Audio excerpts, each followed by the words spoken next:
Okay, so apparently we are live. Welcome to the All Things Mail Pod. I'm Beatty. I just kind of happened here. We have Thinking about it. who is a renowned doctor, and then we have Perv, who is a soft tissue specialist and an elite power lifter. So the way this is going to work, guys, is that we already got submissions from the All Things Mail Pod subreddit. Top comments, posts, etc. are voted on by you guys, and we will talk about them. And if there's something that we see in particular that we want to talk about, we will bring it up because there are no real rules. Okay. And to find the subreddit, it is linked in the description below as well as in the chat. And this also will be available, I don't know, probably in a day after we're done filming it here. And we already lost 3 watchers. Okay. So, first question is about regiments from Javelin. Javelin had a few of these questions. Is it better to combine length and girth training or to do them separately on a day-to-day, bi-weekly, or monthly basis? Example is length on 1 week and girth the next. This is for penis enlargement for those who are uninitiated. You guys take it away. All right, let's start with Perv. Well, I think there are a few ways that this answer could go as far as I'm concerned. How you want to periodize your training is probably going to be primarily determined by what your primary goal is. Do you want mostly length or do you want mostly girth? We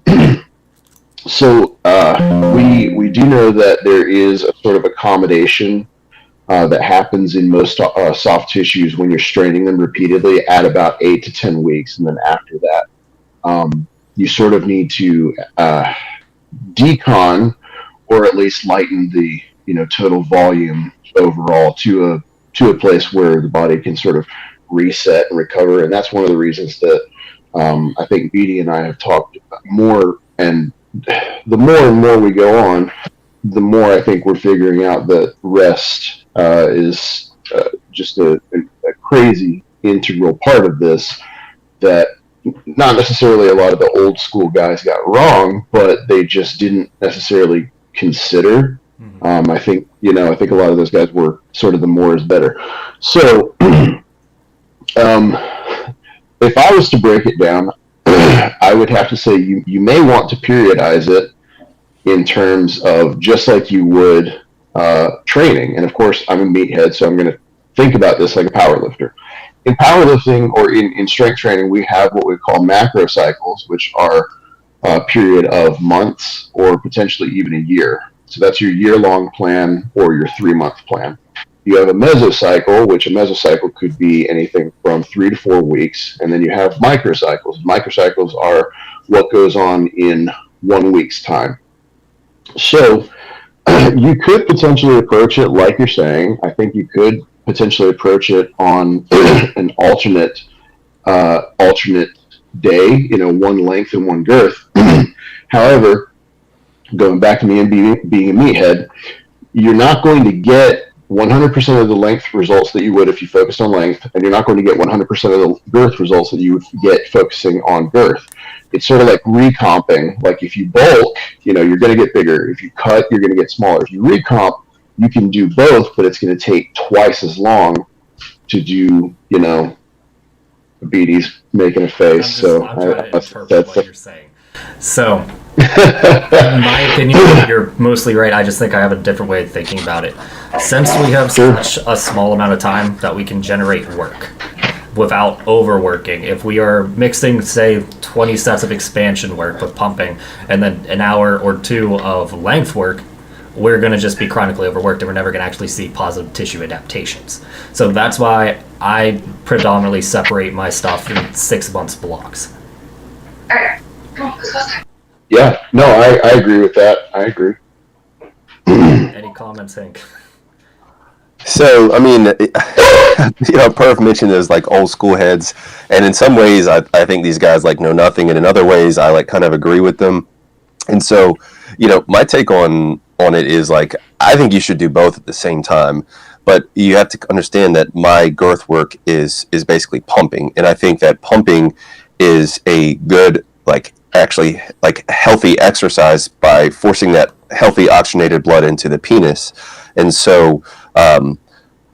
I do agree with like if you have a focus one way or another, you need to focus on it. But I think that in my experience, I made both length and girth gains at the same time. Now, I've only tried like one method, which has basically been stretching and pumping synchronously. But when people ask me what do I recommend, I typically tell them to do both at the same time because especially for length work, for girth work, for example, even if people aren't going for girth work, I typically tell them to do some sort of manual stretch because I think it's like, for lack of a better word, kind of priming the tunica for expansion. And so like by putting that additional stress on the tunica, it can make it more prone to expand for girth. So yeah, I typically recommend doing both, but that's just my take on it. All right, another caveat. Both Perv and I pump before length work. So really what we're arguing is that you need to prioritize one thing. All the exercises are going to benefit you for positive tissue adaptation. It's just elongation is going to get you longer. Pumping and clamping are going to get you thicker faster. So pick and choose what you want, but you're going to need a little bit of each for optimization. Yeah. And to sort of reiterate or go back and talk about what Hank was saying, I'm not saying I necessarily I'm not ever going to say that what the old heads in the PE community didn't work because clearly it did. Clearly, they made gains, they got results.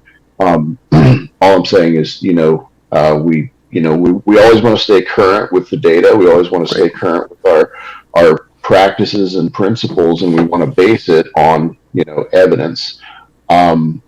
But as a community, we're gathering tons and tons of anecdotal evidence that I think large amounts of anecdotal evidence are just as valuable, if not more valuable, than some studies that's going to take 5 years to get published, if it ever does get published and funded. And so, to Beatty's point, I have never done girth work because I started. Yeah, well, I started at a midsection. That's what I'm saying. I started at a midsection right girth of, I think 5.7 to 5.9 is sort of my guesstimate. In the beginning, I didn't think PE was actually going to work, so I really didn't bother to track my initial first, half of an inch of girth gain or half an inch of length. But to that end, same as Hank was saying, I've made, 3/4 of an inch to an inch of girth gains, not ever trying, not ever doing anything for it. All right, so I just want to say one caveat. Perv is a super responder in my opinion.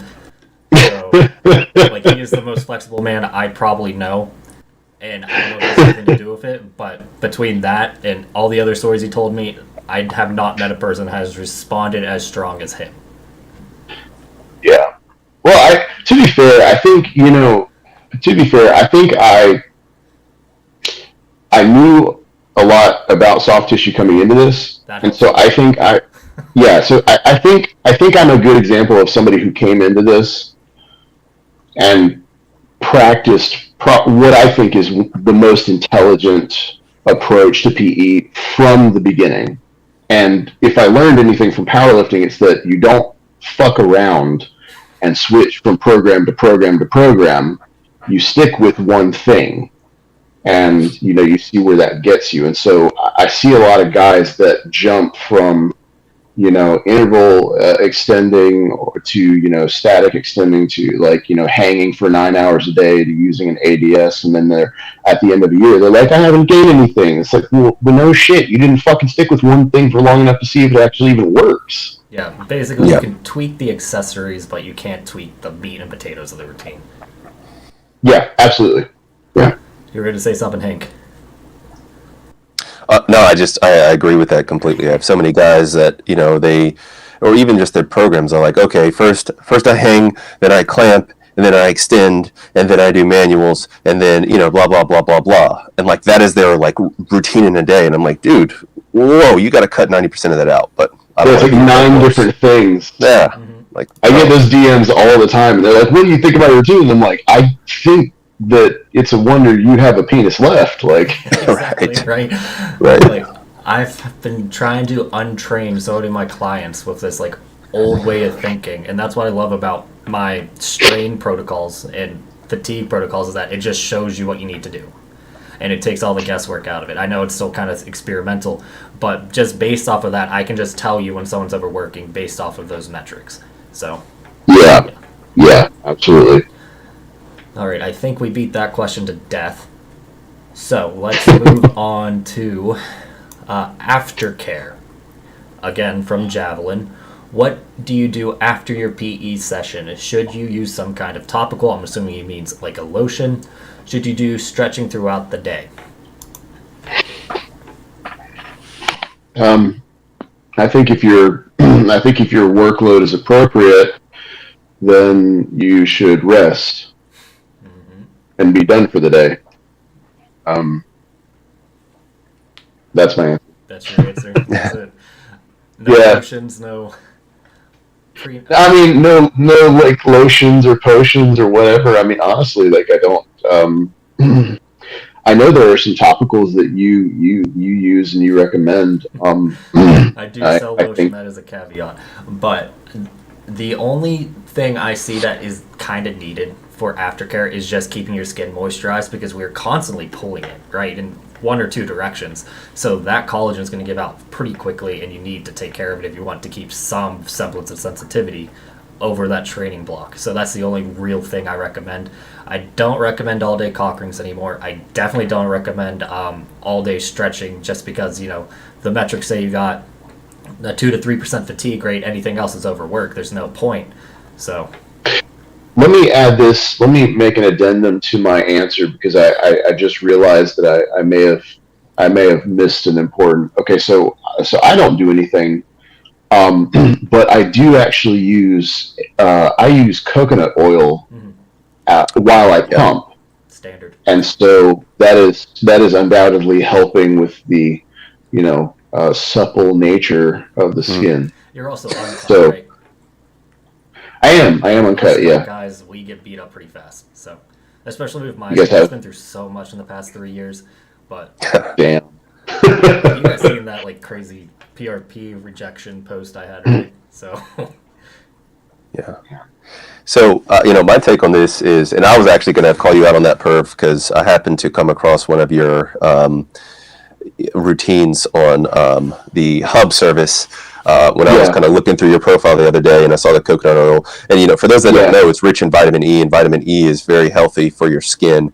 And so, and BD brought up the point of like the collagen, and I would just add that there's also like the actual like part of your like stretchy part of your skin is actually elastin, and so it's not just collagen.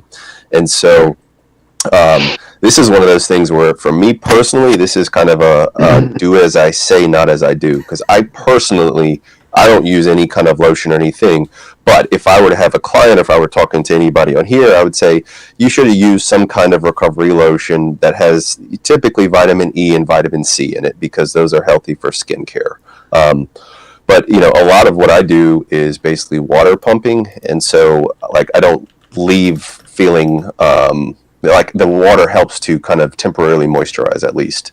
But I do think it's good practice, even though, truth be told, I don't use it. okay. Yeah. No, I was ready to. That's why I readily called myself out on it, because I just realized that actually I have something going on in the course of my routine that is sort of attending to that need. All right. Well, the one comment on vitamin E and vitamin C. I don't think they mix well in a topical, and I remember having to take vitamin C out of my lotion. I can't remember why, but I think it had something to do with vitamin E. So just leave that. You need Yeah. one or the other. Vitamin C you can get pretty easily in your diet. Vitamin E a little bit harder. Yep. So that's what I Yep. would recommend: vitamin E over vitamin C. Agreed. All right. Moving on. Regarding Perv McSwerve's routine from My Goal is Chris German, I think that's a porn star. Are there any benefits of putting a cock ring on before going into the extender? I did not know you did that. I understand that he did it for the massage portion, okay. But what are the benefits and risk of doing it? Should I incorporate a cock ring into my extender routine? Thank you. So, BD has seen my training log. So he knows how psychotic I am about actually tracking every metric possible in a training session, and I track them across the weeks. I have very few sessions that are not tracked, and they include metrics that are quite honestly just ridiculous, and I don't think most people would even consider them to be helpful, such as just like the general sense of like the texture of the, the soft tissue and stuff like that. And I always write notes adjacent to my training sessions. So when I tell you that something did or didn't work for me, you can be damn sure that I'm not just like guessing. It is that I actually have the numbers to prove that this did or did not work for me personally. So my initial thought with using the cock ring was that by retaining now mind you, it wasn't a very tight cock ring. It wasn't even enough to get you to like a semi-erect or something like that. My idea was that the tunica release technique, while in the apex, might benefit from having some blood retention in the actual tissue, so that whenever you press along it linearly, you are also forcing lateral expansion across those lateral tunica bands. So I thought maybe that there was an aspect that we could get by doing it that way. My idea was sort of like, well, if you wanted to increase the elasticity of like those long balloons, so like which one would be easier to sort of massage and to get expansion out of, is like a one that's like completely deflated or one that is like slightly inflated massage. I looked at this for I want to say about 10 weeks, and I can say conclusively that it led to no significant results with or without. Well, you're also only tracking length. Dude. No. No, I was tracking girth at this point in time. That was the longest way possible of saying no, it didn't help.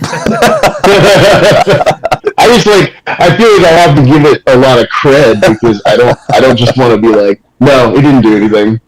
Okay, so if we're gonna extrapolate from that, then you know how I say you want to do like a BFR massage with a cock ring and be semi-erect. What you're saying is that there is no benefit to being even semi-erect when you do it, except it might be easy. No, I don't think in the case of doing the tunica release while I was in the apex, I did not see a significant increase in expansion or elongation. So if you are doing it as you performed it in your video, I do believe that there is actually a benefit to being semi-erect. Even if it's just, it's a little easier to handle if you are semi-erect. I also believe that the tissue being a little bit more rigid, so that you have something to sort of press into that resists. Because what we're looking for in the case of the superficial and deep fascia and the tunica is we're looking for shearing forces. We're not necessarily looking to do any kind of like real damage. We're providing what we like to call slide and glide. So to that effect, it's sort of like performing myofascial release on people who are like really fat. It's somewhat hard to release the deeper layers of fascia because it's, you need an inordinately harder pressure on them versus someone who is leaner. So I believe that the way that you have done it in your video may actually be significant.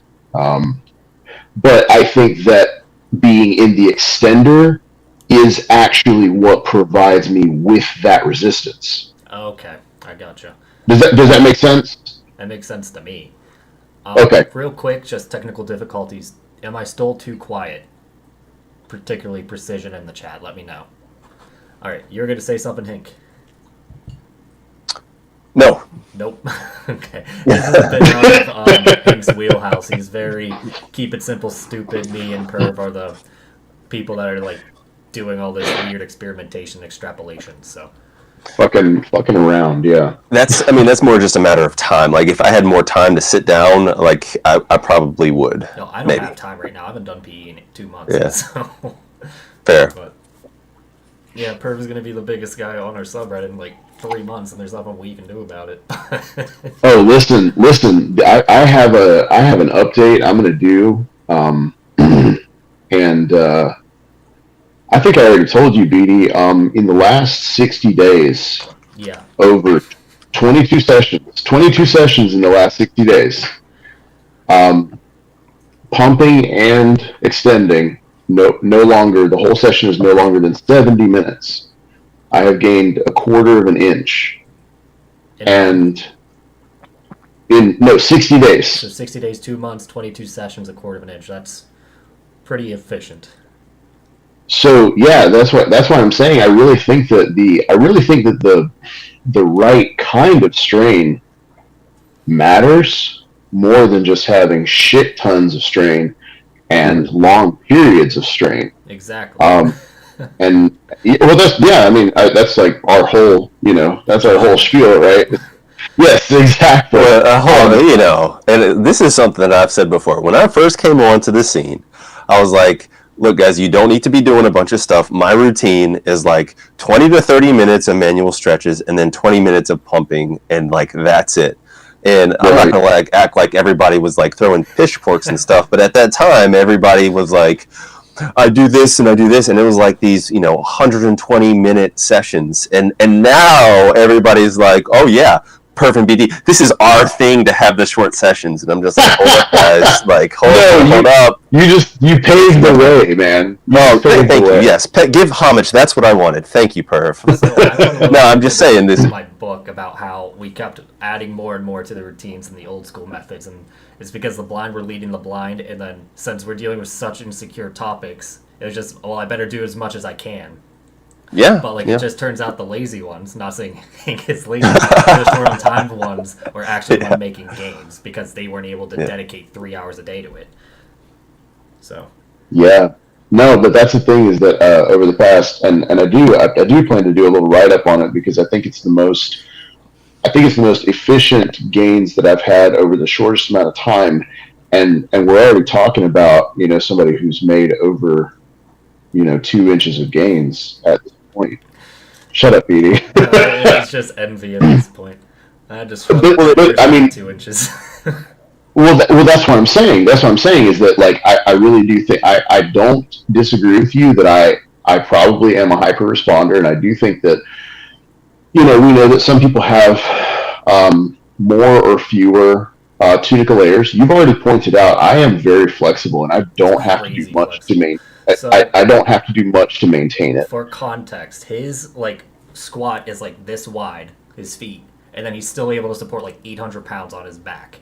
Because of how fast 905. Sorry, 905. 905 pounds. So this guy's almost squatting a ton. Meanwhile, I can barely get 405 with my stiff ass stance. So there's clearly some genetic variance here. But Sure. Yeah. Absolutely. On top of Absolutely. that, And though, he is like extremely skilled in what he does. And you add the anomaly to it. It's all I just wanted to preface is that his games are not typical. they're not. They're not. But I do think that more people could have atypical responses Yeah, if we change the dogma that you need more work than you need rest. Because clearly, 60 days, 22 sessions, 70 minutes per session. You do that math, and I mean, what is the the ADS guys are out here saying it takes 1,000 hours to gain an inch. that is an old topic or adage. Right, right. But I mean, it's still one of these things that I see pop up every once in a while. But no, I just again, and I think that that's just I'm not going to beat that topic to death, but Yeah. um, but yeah, the most efficient gains that I've ever had or actually seen have come from doing less and not doing more. Well, it does bring up a question that I get asked because I'm also an advocate of like sometimes less is more, and so, but there at the same time, I'm like, here's a study on extenders, and it showed that 4 to 6 hours of extending, 4 to 8 hours of extending, is what actually led to this data, and so I kind of feel Sure. almost hypocritical when I'm like, there's published evidence for this, but then they're like, but what you're saying. Because I'm like, look, if you do 20 minutes, maybe 30 minutes of stretching, max is 60 minutes. That's all you need. So it is kind of, how do you guys reason that? Okay, so let's break Well, it down. An extender is going to be what, about 2 pounds of tension at most.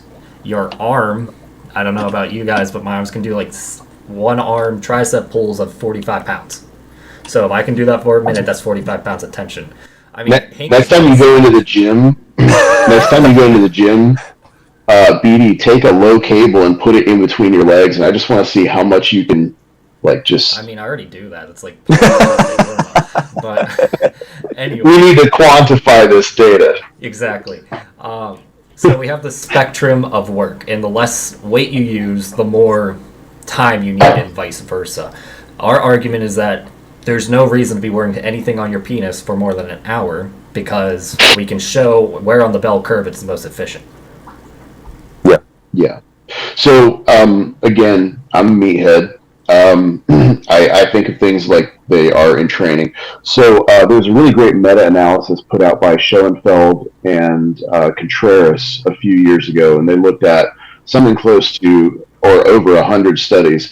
And basically, they found out they studied sort of the X and Y axis of the age-old question: is it better to do high reps and low weight, or is it better to do high weight and low reps? So they studied nearly almost every popular interval between the sort of venerated time-tested 5 sets of 5 up to like 5 or 6 sets of 20. Mm-hmm.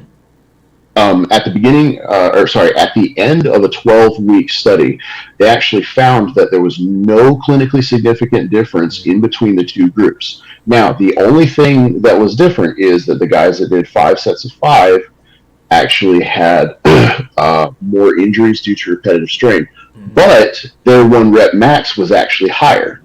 So if we look at these two things on a spectrum and we, make some really broad extrapolations from these, you can say, well, sure, you could do 120 reps with, a 5-pound dumbbell if that's what you want and if that's the time commitment that you have. Or you can do your 5 sets of 5 and get the hell out of the gym.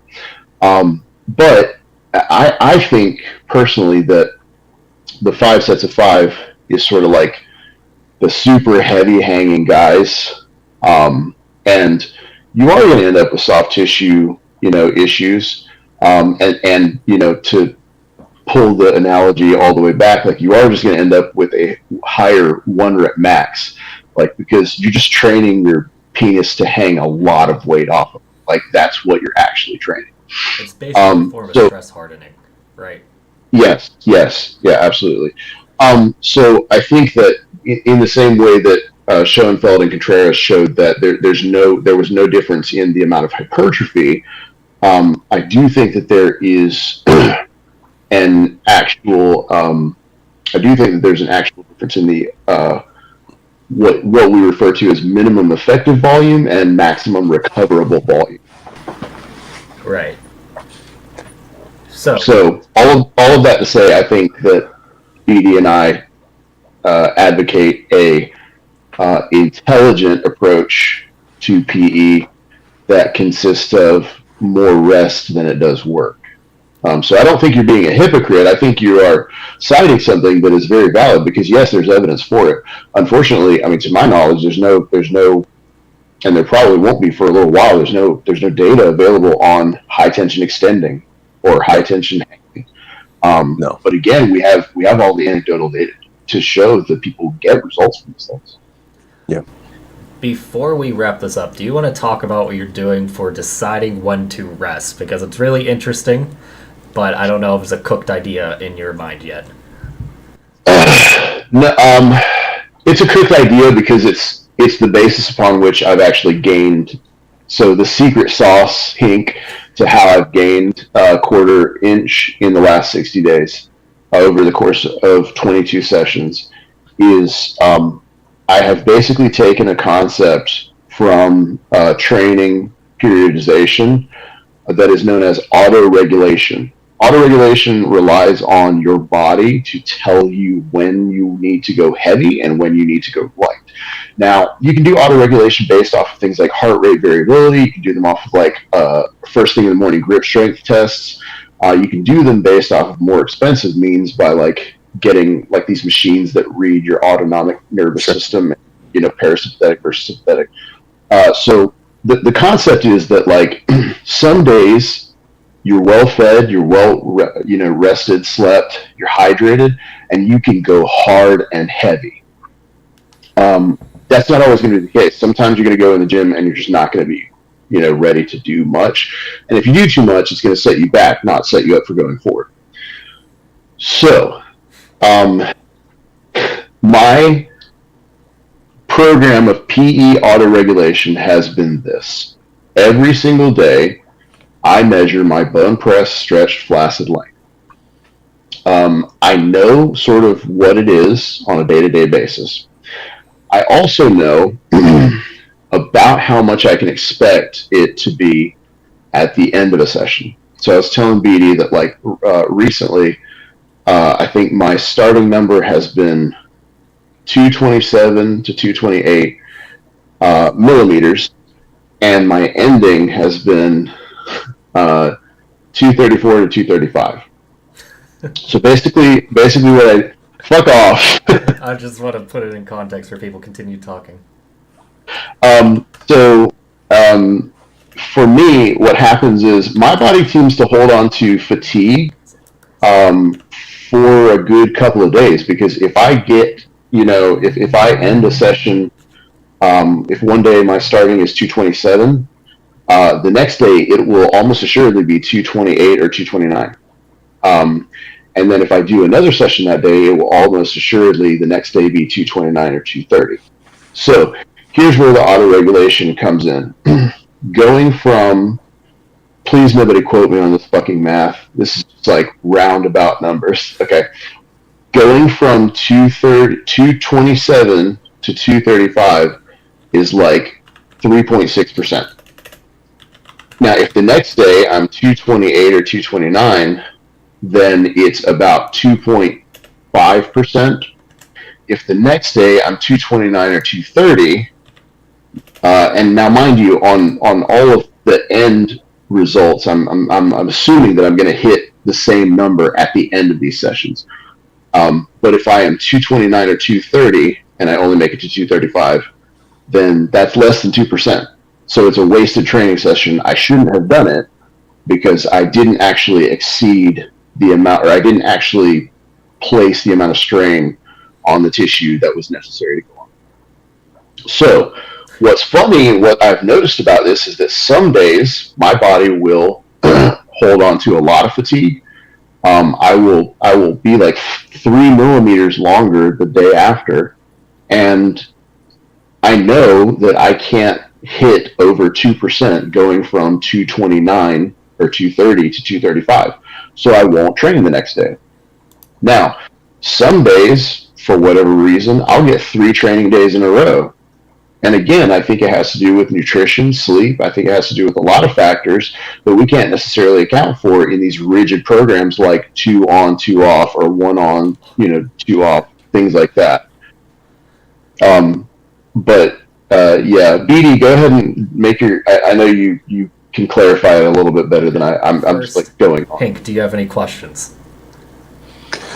No, my only problem with this, and sometimes I just feel stupid as hell. I mean, but it's like, and maybe I just don't measure enough. But I could measure 3 times, and I would get 3 different measurements. And so when you're talking about like, and I'm not talking about like wide discrepancy, but like certainly with it when we're talking about measuring millimeters, like for me with like at least the little crappy ruler that I use, like.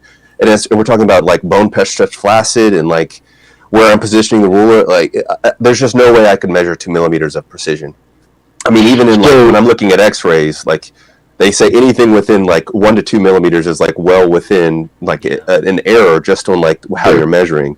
So it's just like I'm not trying to invalidate anything you're saying. I guess I feel like more of like the common man, just because there's no way I'm gonna. I mean, for me, be able to measure with any kind of like precision like that. At least the techniques I'm using. Yeah. So I should probably describe the method by which I use, because there was a time where I was measuring seated, and I realized, I told BD about this, I realized that my numbers were inconsistent because I would measure seated, and over the course of the session, I would be slumping down. Mm-hmm. And so my ending numbers were actually off. So the method by which I measure to make sure that I am very consistent is I always stand in the same place in my bathroom. I have my penis at the same height relative to my counter.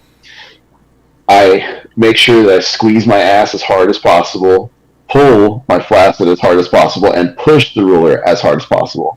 So with all of those things, I can consistently measure within a millimeter or 2. Yeah. More power to you, man. And that's my setup here in this office. Yeah, when it comes down to the measuring, though, I can still have issues when it comes to like just having a bit of extra sweat on my hand. I can't pull as hard, and that can mess up the numbers. So that's why I tend to look at it from a week-to-week basis. Go ahead. Can I tell you something really cool? Okay, so like, I take paper towels and I fold them on top of each other, and I cut little strips off of them. For grip. And I actually wrap that around my glands, and so I can consistently create the same amount of traction in the same place every time. So I get exactly what you're talking about, because I face that issue and I ask myself, like, what is it that I need to do to make these measurements more consistent from session to session? Right. Because exactly what you're saying, like sometimes I would pump or sometimes I wouldn't, and like, I was like, what can I do to eliminate these discrepancies? Once I started doing that, standing up as tall as I can, squeezing my ass, pushing, pulling as hard as you can, my numbers started getting very, very predictable, and that was how I knew I was coming across like really good measurements, is because I could actually track across the days and see I was hitting the same numbers every single time. Yeah, to me that just seems kind of like a more of like an expert, like I don't know how long, I forgot how long you said you've been doing this, but it's like I've you've seen the guys' measurements on there. They're like, oh, look at me, I gained a half an inch in 6 weeks, and it's like you see that the ruler's like at an angle or pressed in at half an inch. And so I just for at least for speaking for the common man here, I just think that like I don't know how reliable that's going to be, but I mean, sure, absolutely, and I think that BD and I have talked about this. I think that this is actually more important for the advanced users than it is for beginners, because in the same sense, you can take a brand new trainee, you can have somebody who's brand new to going to the gym, and you can have them do their 1 rep max on a bench press every day of the week, every single day of the week, and they're going to grow from it, and they're just going to get stronger from it. If you try to take somebody who is an elite level Olympic lifter, power lifter, it doesn't matter. We know there's actually something called the law of accommodation. And the law of accommodation states if they try to max out the same movement more than 2 times in a 2-week period, they will actually regress. Their central nervous system goes into a state of shock, and it actually burns out those neurological sort of pathways. So what I'm saying is that I think that a program like this is best for people who are intermediate to advanced, because they are the ones that need to realize that they actually need more rest. I think when you're newer to PE, sure, you can do it every day. But I think that the more advanced you get, I think you actually need more rest, not less. And I know that goes blatantly against what the old school guys say, but it's sort of like everybody's first inch. It's sort of like everybody says like their first inch is the easiest to gain. My second inch was exactly as easy to gain as my first one. And I told BD, I mean, my length gains have been very, very consistent. I've never actually done a full-on like month-long decon or anything like that. But Okay. You've only been doing this for like 15, 18 months, right? I'm gonna write about that in September, because I don't want anybody to make expectations based on how long I've been doing this. What was I gonna say? Okay, back to this fatigue thing real quick. What Perv is doing lets me extrapolate what he's doing and make it much easier to digest for you guys. So what he's really saying is the idea of cumulative fatigue is that if you get below 2%, which means you cannot generate more fatigue than you have currently, there is no point to train, you need to take a break. I set up my routines to avoid ever having to worry about this cumulative fatigue. So that's why I'm like, every other day, that's going to be plenty of time to recover. Sure, it may not be 100% optimized, but it's less of a pain in the ass to stab yourself with a ruler every day. And then every month you take a week off, and that way you can have the bounce back session and the potential overgrowth period. I also do that. I think you and I are on the same 3 weeks on and 1 week off. 3 to 4 depends on your body, but yeah, I say 4 just to keep it clean. So you break for a week after the 4th week? Yes. So it's a 5-week block, if that's how you want to put it. Yeah, no, I do 3 weeks. I do 3 weeks and then take a week completely off. And the thing is, and again, I track all of this, in a manner that is admittedly psychotic. You and I have talked about this before. It is every time I go on a week-long break, I come back with a longer stretch flaccid. Yeah, the only time I missed was when I went on vacation, and that's probably because of jet lag. Anyway, anything you'd like to add, Hank, before we move on? No, I'm good. You're good? All right. I'm going to write an article about it, so all will be revealed. All will be revealed, and I already know like half of it. But anyway, again from Chris Charming, does random erections equate to faster recovery? If I abstain from masturbation, I have more random erections throughout the day. Does this help you with gains? Discuss.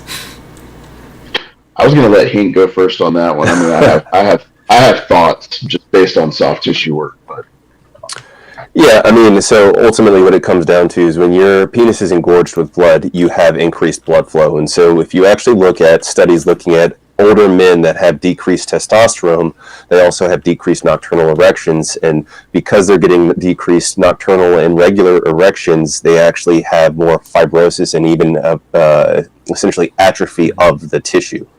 And so, in my opinion, it's absolutely a good thing to maximize the amount of not only random erections, but especially nocturnal erections. And it's also a common thing that if you injure yourself, the first thing to go is nocturnal erections. So when I was on finasteride for hair loss, I didn't even realize it until I got back off of it that I wasn't having nocturnal erections. And so, to be concise, I think it's a good thing. I think it does help with recovery, which I think ultimately was the question. Yeah, I agree. I think it's I agree, but I think that the reason that men are getting more random erections is more important than the fact that you're getting random erections. I think that getting more random erections is like, how would I say that the underlying factors are what are important. And so, like a lot of guys will talk about like cardio and just cardiovascular health in general for erections and erection quality. And so, yeah, I think that the overall effect is you're going to have speedier recovery. But again, I think that random erections are a sign. A positive indicator. Yes, basically, it's a positive indicator of some other underlying things. Like he was saying, like, when you're injured or when you're aging, when your testosterone drops, all of those things. So, erections are really great. Like, it's like God's dipstick to us. Like, if you're not getting morning erections, like, we know that you are suboptimal in some way. Like, you are either overproducing sex hormone binding globulin, estrogen, or you are, low in production of testosterone. Something is jamming that up because, or you're chronically masturbating, or you masturbated smoke, before. Yeah, or you have diabetes or hypertension or hypercholesterol. So my thing with erections is like you want an active penis with penis enlargement, so it's going to be a little bit more sensitive, easier to get erect, and it's going to just be fuller in general. That does not necessarily equate to more frequent daytime erections, but speaking from experience, I will have a nocturnal erection that wakes me up 2 to 3 times a night when I'm like really in the zone. So it depends is really my answer. But speaking of blood flow to the penis, and I was just looking up this, one of my consults brought up this extract or fungus from the Himalayas called Shilajit. Okay, it's either Hindu or Punjabi, and especially, do you have it, Hank? It's not in Vitality, is it? I have a bottle right here, too. Well, what do you know? I don't even know my own product. That's why I designed it. Oh, look at this! It's right here. I designed it, yeah. It does increase testosterone, but it also just increases blood flow to the penis. I am not sure what dose does that, but it might be something. The dose that's in here, and I recorded the video on this today. I have been humbled, and I'm going to get a stick talking to you after this for being a dipshit. Not at all. But yeah, it's legit, just like all the ingredients in there. Okay. Just like all of the great Leviathan wellness products that we have here.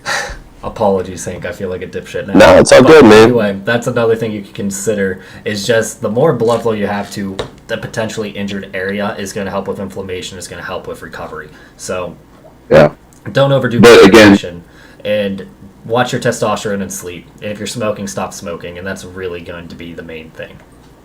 Yeah, but again, to that end, and not in any way detracting from any supplement, yours or anybody else's. I'm serious, yours or anybody else's.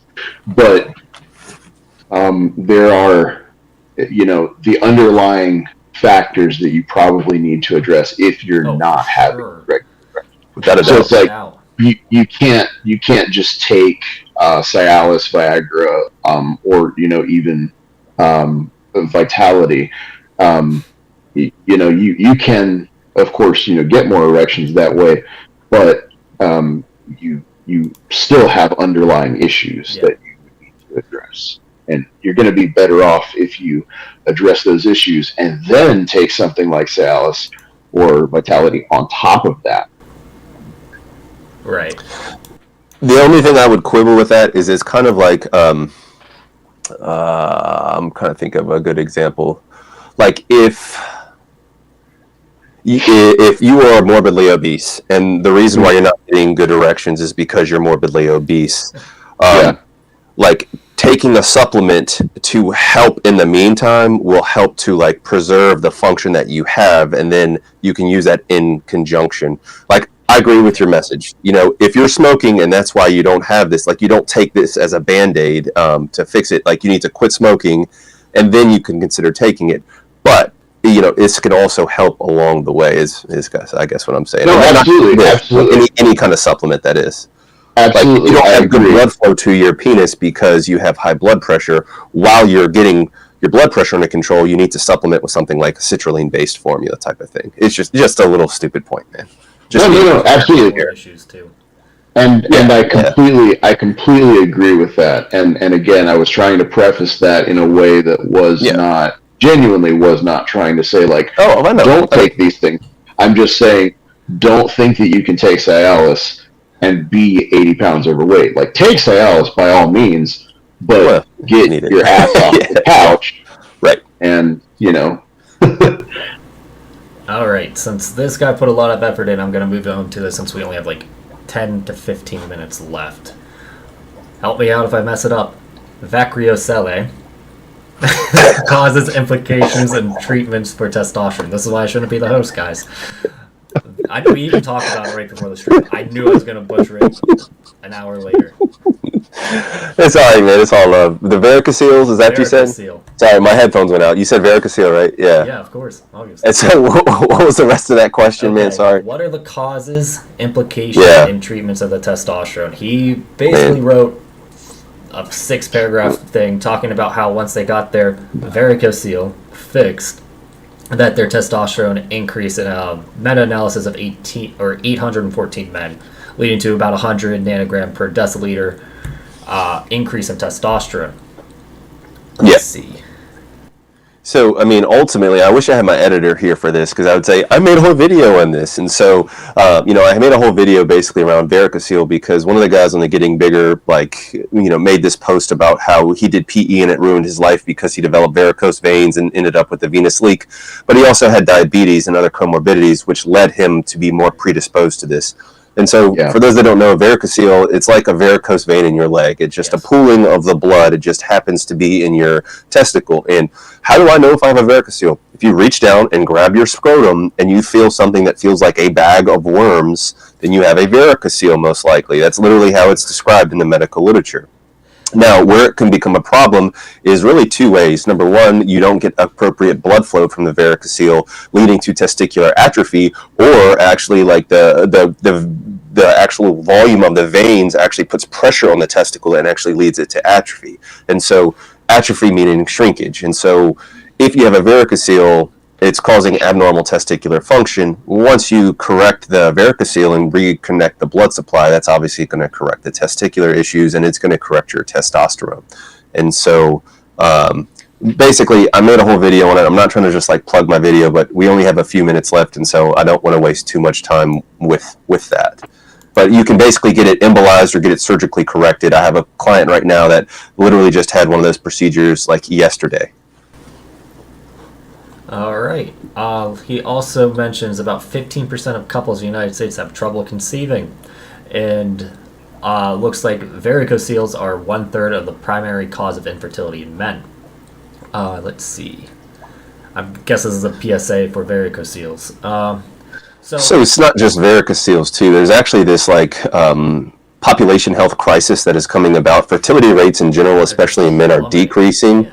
And a lot of that is due to things like what we call parabens, PBA, and basically literally these chemicals that have measurable decreases in testosterone. And once again, I just recorded a video on testosterone today and testicular function, and I'm going to be posting that shortly. But I break down all of those things. And so there's a lot, the fertility rates are decreasing for a lot of reasons, and I honestly don't think varicocele is the main reason for that, personally. Right. It might have a slight impact, but it's not going to be the main thing. If you are worried about your fertility, I would suggest getting a little more active, seeing if that increases testosterone, and then that should help with the entire system of reproductive health. But at the end of the day, if you do have a reproductive issue problem, you need to talk to either an endocrinologist or a specialist for conceiving to see what is actually going on. Fertility clinic is what I'm going to say. To Hank's point earlier, supplementing with something like T boosters or something like that is, probably is. I don't think it's ever going to be a bad idea. But there is, while we do have environmental estrogenic substances and parabens and all those good things, there it still remains this large body of evidence to show that the leading cause of testosterone not being where it should be is just excessive amounts of body fat. Bingo. Low amounts of, sedentary. Activity. Yeah, low amounts. Exactly. You nailed it. So yep. What I would say is the number that he cites in here is something like 92 nanograms per deciliter. 97, I think, but 97.4 nanograms per deciliter. I mean, depending on where you are on the scale, like if that's a number that's clinically significant to you, it's because you are already way below where you should be. 98 grams per deciliter is not going to make a huge difference for most people. I think it was Dr. John Priestler who wrote the book Interventional Endocrinology, which I read because I am a fucking dork. Said that you need something, to the effect of like 100 to nearly 200% more testosterone if you are facing issues like primary hypergonadism. Hank, you can correct me if I'm wrong, but no, that's not necessarily.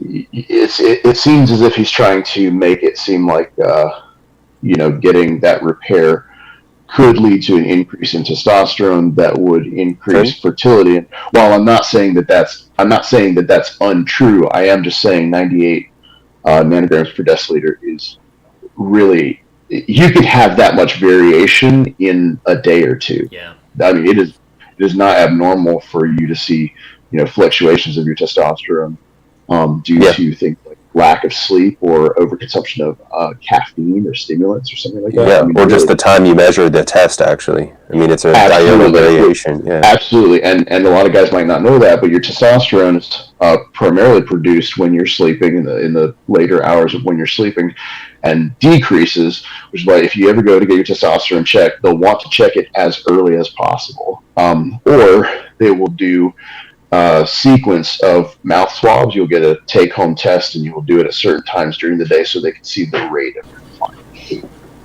I didn't realize testosterone was in saliva. And I'm going to seem like such a freaking skis bag here. So this stuff, literally, fertility has medically proven literature to increase fertility. So if you're just looking for increased fertility, don't even buy it, dude. Just go on the website and, I made a whole video on all the ingredients, but look at the ingredients and just go into PubMed and search each ingredient and fertility, and you will see that there's an increase in semen production, semen quality, and semen volume. So if fertility is really an issue for you, that can, or something like it, can be a fix. Or Band-Aid. Band-Aid. Beatty sent me a bottle of that a while back, and it really does work. Yeah, I had a vasectomy and I got my girlfriend pregnant. I don't know. Well, miracle in a bottle. All right. Anything before we wrap this up, guys? From us, I think there was somebody posted thoughts on heating post session, any benefit. Post session, yeah. I don't know if there's any benefit necessarily to it post session. I think that heating during the session may have some benefit, specifically if you are going to be doing something like the tunica release technique, because we do know that fascia has a property called thixotropism, where it turns from a gel to a sol state, or sol to a gel state, and it is modulated by heat. Now, here's the thing is that you don't need that much heat. I know that we talked about this colliginous melting point where it changes states. But that's not actually the temperature that's necessary for fascia to sort of start the demolding process. Yeah, heat after a session's kind of pointless unless you're trying to like reduce edema, because then that's just going to help clear lymphatic channels. But other than that, it's kind of pointless. During a session, it'll help you hit your metrics faster. By faster, I mean maybe 5 to 10% faster. So it's not the be all end all. So, I mean, sorry, were you done, BD? Yeah. Yeah, I didn't want to interrupt you. So, I mean, the one thing I would say is maybe it's a bad metaphor, but it's kind of like if you get a warm towel after a massage. I mean, like if you're doing something that is kind of blood flow restricting, and so in the most extreme case, I would say something like a noose extender, okay? Or even in some cases like manual stretching, when you have like, or compression hanging, where you have like, you know, compression and you're potentially limiting the blood flow. Having a warm towel or like applying heat might help just in general bring blood flow quicker than it otherwise would. That being said, I'm not doing it. However, I do manual stretches, and then I use, at least previously before I got this pump that you sent me, BD, I was doing warm water pumping, which was essentially increasing blood flow and using heat and using water. So I do think, I mean, I don't think it's enough. If you have time, sure, throw a warm, you know, towel on your junk afterwards, but I don't think it's like really helping with growth, more so just recovery. One thing I want to mention, if you're going for blood flow, I think you're just better off getting an erection right after your session. Yeah, sure. Boom, yeah. I actually think warm water or using like a infrared heating pad or just a regular heating pad around your pump, like while you're pumping. Oh, it changes it for sure, but yeah. So I think, I mean, Hank, what you're talking about, like hot water pumping, yeah, I think there are benefits to that, absolutely. probably a discussion for another day. Okay. Well, guys, I hope you enjoyed this. The audience, that is. I enjoyed talking with these guys. The audio version will be out in the next day or so, and I'm going to try to do a clips thing with it, just like everyone else does. So if you don't want to hear us go on for an hour, I'll hopefully have highlights available eventually. But I hope to do this soon. Again, if you want to have your submissions answered, go to the All Things Male Pod subreddit, submit your post, and hopefully other people like it enough to upvote it. Again, this is BD, Hank, and Perv, and we'll see you next time.